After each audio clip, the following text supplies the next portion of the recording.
Hi guys! Welcome back again sa aming channel at welcome naman para sa mga baguhan dito sa aming channel. If you haven't subscribed in our channel, please do consider subscribing.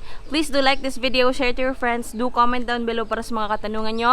Don't forget also guys to like our page on Facebook guys. At doon ako nagsasagot ng mga ilang katanungan nyo regarding sa mga sisiw, regarding sa mga presyo nila and all. Sa ating video for today guys, ipapakita ko sa inyo yung mga ilang raw video namin na kung saan papakita ko sa inyo yung mga ilang nangyari sa aming yard guys. Kasi ayan, nagkaroon kami ng chance na makita rin si Kuya. Kasi alam niyo naman guys, na binigay namin yun kay Sir Amer. And then nagkaroon sila ng chance na pumunta dito.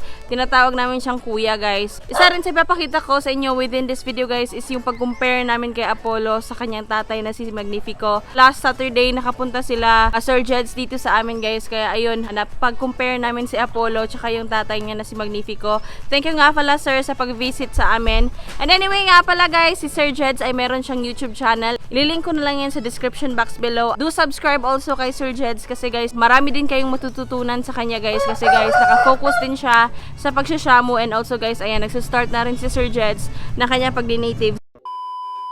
So guys, bago ko pakita sa inyo yung clip na yun guys, papakita ko na muna sa inyo yung mga ilang tinanim namin na Carabao grass guys. Kasi hindi ko rin yun na-vlog guys. Kasi nga, para din sa aming mga alaga dito. Since yung aming area medyo, ayan guys, wala na talagang grass. Gawa nung ating mga alaga na palaging kumakain ng damo. At saka, hindi rin kasi sila nakakalabas guys. Kasi nga, nakanet na yung aming area. Which is good naman din. Nagtanim nga kami ng Carabao grass. Ayan, papakita ko sa inyo kasi guys, didiligan ko na rin sila. Kasi medyo napakainit na ng panahon guys. And baka mamatay sila. Nakaka-survive naman sila sa tinding init, pero ayun guys, kasi nga bago pa silang tanim, so didiligan ko na lang para sure tayo na mabuhay guys. And then sayang naman yung effort natin. So ayun guys, papakita ko na muna sa inyo yung pinagtaniman namin ng mga Carabao grass dito sa likod, kasi nandito sila Apollo guys, so kailangan may Carabao grass din sila. And at the same time guys, wala pa kasi kaming naka-range ng mga ilang natives, so ayan, tinuk namin yung opportunity na magtanim na ngayon kasi wala pang gaanong kakain ng ating mga grass. So ayan, pasensya na nga pala sa gulo ng yard namin guys. Eto lang sila Apollo, yung mga kapatid niya ang nandito guys. Tapos yung mga dampo namin, dampo tamsi. Ayan, sila lang nandito guys. Kaya okay na magtanim kami dito sa likod ng aming yard. So mamaya guys, makikita niyo yung comparison sa kanyang tatay tsaka maging kay Apollo. Ayan guys, yung mga tinanim namin na Carabao grass. Ayan, makikita nyo, konti pa lang talaga. Hindi pa nasasakop lahat ng area namin. Sa itong punong to, nandyan yan. So kinuha namin para ma-expose sa init yung Carabao grass. Kasi yun yung pinaka-strength nila. Kaya nilang ma-expose sa tinding init. Yan yung plano namin guys, na lalagyan ng Carabao grass. Para kapag na-feel na yan ng Carabao grass guys, ayan, pwede na tayong maglagay ng mga ilang manok dito sa likod. Ayan guys, si partner nga pala is nagdidilig. Ayan yung sinasabi ko guys, na kapag maraming manok dito, talagang marami silang kakainin. So yung iba dyan, tinutukan na nila. Pero yung dito naman na area is hindi pa nila alam. Medyo okay pa yung Carabao grass, buhay na buhay din. So kaya yun yung ginagawa namin kapag hapon dito sa amin.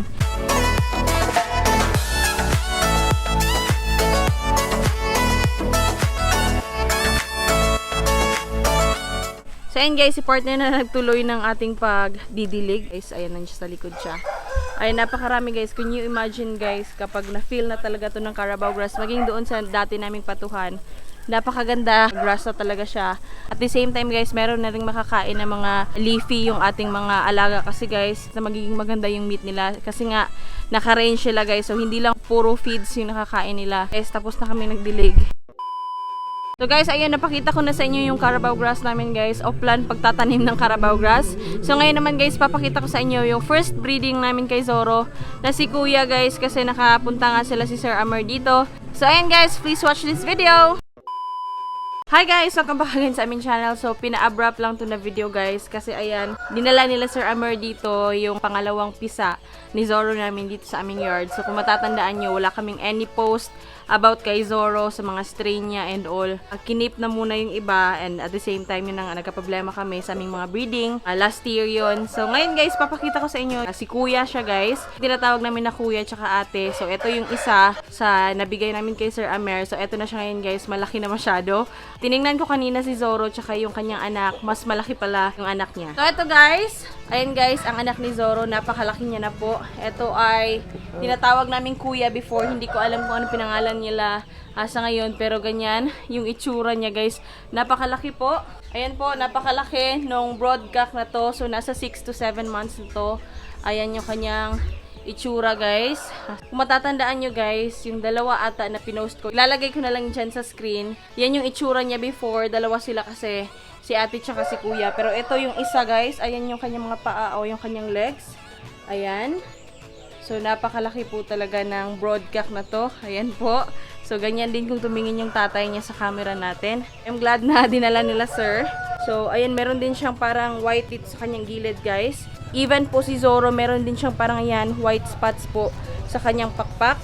So, ayan guys. Napakalaki. Ayan, mabutit na bisita tayo ni Kuya. So, siguro mga 6 to 7 months since the last time na nakita namin siya dito sa aming yard. Ayan. Napakalaki. Ayan po. So, ganyan yung kanyang pangangatawan naman guys, side view. Yung kanyang likod. Ayan. So, white legs din pala to guys. Ayan, white legs. Siguro, nagamit na siguro nila to. Or for sparring, ayan. For sparring purpose. Kasi bata pa naman din. So, anyway guys, disclaimer. Hindi siya for sale guys. Talagang napasyal lang sila dito. Ayan. So, ito yung anak ni Zoro guys. Ayan. Ito yung mga sample strain natin ni Zoro. Tiningnan ko yung height nila guys. Mas malaki pa itong anak niya compare kay Zoro. So, thankful ako kay sir kasi dinala nila dito. So, ayan po. So, ayan guys, nakita niyo si Kuya, napakalaki talaga ni Kuya guys. Ayan, hindi ko rin inakala na ganun yung magiging size ni Kuya kasi yung tatay kasi niya guys, palapad yung kanyang katawan. Tapos si Kuya naman, talagang mas matangkad siya sa kanyang tatay. Napakabilis lang pala ng panahon. Napakalaki na talaga ni Kuya. Thankful din pala kami sa nag-alaga kay Kuya, kaibigan ni Sir Amer. I salute you sir kasi napalaki niya talaga ng maganda si Kuya. So ngayon naman guys, ayan, papakita ko naman din sa inyo yung clip na kung saan pinagkumpara namin si Apollo maging yung kanyang tatay na si Magnifico. Kasi guys, ayan, napakalaki talaga ng kanilang pagkakapareha. Mag-ama nga talaga sila guys. Papakita ko na lang sa inyo yung video ng mag-ama guys kasi para kayo na mismo ang mag-judge guys. Kung na-meet nga ba natin yung expected size or expected na laki ng ating Apollo dito sa ating yard. So ayan guys, please enjoy! Hi guys! Welcome back again to our channel. So guys, nandito nga pala sila Sir Jeds. So dinala nga pala ni Sir Jeds si Magnifico. Opo, 6 months. Ayan guys, eto si Magnifico guys, dinala ulit ni Sir Jeds. Tapos ayun naman si Apollo. Ayan po. Ma-remember nyo, eto si Magnifico. Ayan po. Ayan. Napakalaki na. So nagba-vlog din nga pala si Sir Jeds. Ayan. So may YouTube channel din si Sir. Apollo nga pala. Tapos yung tatay niya. Ayan guys. So ayan yung tatay niya guys. Oh. Ayan.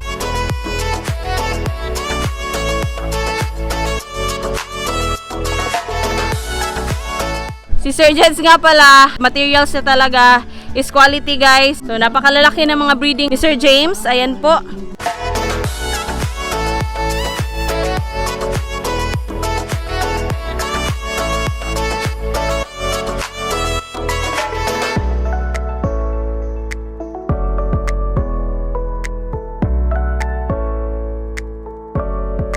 Pasensya sa medyo maingay, sana hindi tayo makopyright. Ayan, once again guys, ayan, nandito si Magnifico sa ating yard. Ayan, napakalaki. Yung tatay ni Apollo guys, matatandaan nyo, napakatangkad. So, napakaganda ng mata guys. Ayan, kita nyo. Ayan. Eto si Magnifico guys. Ayan. Tapos, ayan naman si Apollo, hawak ni Sir James. So, ayan, makikita nyo guys, first breeding ito ni Sir James guys. Napakalalaki ng mga manok na to. Imagine, eto si Magnifico, magkaroon din kayo ng strain tulad ni Apollo. Ayan guys, hawak-hawak ni Sir James. Ayan, eto yung tatay niya. So, ayan guys, nakabisita ulit sila Sir James dito. Dark lang si Magnifico. Medyo dark lang si Magnifico guys. Ayan, makikita nyo naman. Sa likod ni Apollo, merong pagka-orange. Ayan, so dahil din siguro sa nanay niya, banda. So, eto, mas dark lang yung tatay niya. Pero napakalaki na manok talaga guys. Ayan, makikita nyo naman. Ayan o. Same color yung Same breast. color yung kanilang breast. Ayan, area. Ayan. So, ayan si Magnifico guys. Nasa 5 months old si Apollo. Tapos si Magnifico naman, September, October po, magto 2 years old na si Magnifico nila. So, ayan guys. Nasa screen nyo yung YouTube channel ni Sir James. Ayan po. So yun na nga guys, ay nakita nyo na yung first breeding ni Magnifico guys. First son kasi si Apollo ni Magnifico guys. Ayan, nakita nyo sa ating video na napakalaki talaga ni Apollo guys. Napakalaki ng pagkakapareha kanyang tatay guys. Kasi napakalaki ng improvement niya. Kasi pag si Sir Jeds talagang na-amaze siya kasi napakalaki na daw ni Apollo. Thank you nga din pala sa inyo Sir Jeds kasi ayun talagang binigay nyo yung tiwala sa amin na mag-alaga kay Apollo. Feel free to ask Sir James sa kanyang Facebook account guys kasi dun makukontak nyo rin siya regarding sa kanyang mga breeding, regarding sa kanyang mga CCU and all, sa kanyang presyuhan. Siya na lang yung mag-elaborate sa inyo niyan. Nga pala guys, speaking of CCU, thank you nga pala sa lahat ng naka-acquire sa amin ng mga Shamo asil. Thank you nga pala talaga sa inyo. Hindi ko na ma-mention, hindi ko na maalala yung mga pangalan. Pero maraming salamat talaga kasi guys, ayan, meron na rin kami mga na-dispose na mga Shamo asil. Hindi ko lang talaga din napopost. So far guys, marami na nga kami nabenta ng mga Shamo asil. Thank you sa inyong lahat guys. And sa magtatanong nga pala sa aming mga CCU, ayan, feel free to ask our Facebook page again guys. Ayun, dun nyo ka makakontakt sa mga presyuhan naman namin dito sa aming yard. If you haven't subscribed again in our channel, please do consider subscribing. Please do like this video, share to your friends, and do comment down below para sa mga katanungan nyo. Don't forget to like our page on Facebook guys kasi dun ako nag-update ng mga ilang mga sold namin or yung mga ilang mga for sale namin dito sa aming yard. Sana nag-enjoy guys sa aming munting video for today. Thank you again for watching guys. Be good everybody. Goodbye and peace out!